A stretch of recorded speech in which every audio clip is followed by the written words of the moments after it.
Hai, saya Jenny Laisa Vera. Di sini saya akan menyampaikan refleksi dari kelompok 5 yang berjudul Teori Humanistik.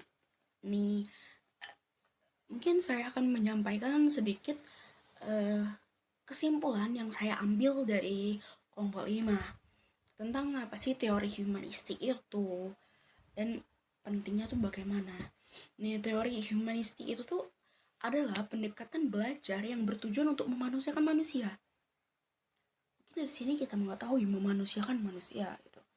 Nih, pendidikan humanistik itu sangat menekankan pada gagasan bahwa membangun hubungan interpersonal dan komunikasi antar peserta didik serta antar peserta didik dan kelompok di dalam komunitas sekolah itu adalah tujuan utama pendidikan.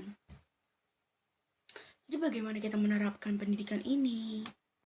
Teori ini pula mengajarkan itu bagaimana kita tuh memahami diri kita sendiri.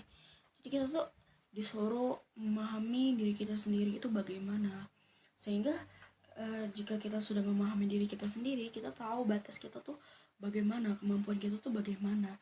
Nah, ini tuh juga harus diperlukan sebagai seorang guru gitu. Jadi bagaimana kita memahami murid kita tuh sehingga kita tuh dapat menerapkan bagaimana untuk mereka gitu.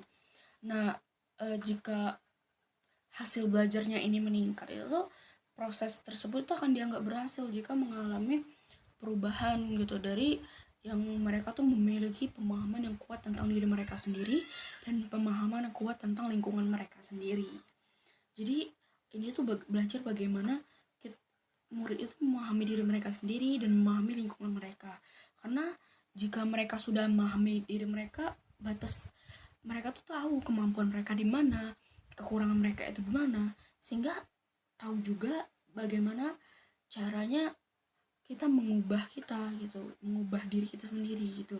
Jadi rata-rata tuh jika kita sudah memahami diri kita sendiri itu, maka proses belajar itu akan lebih mudah.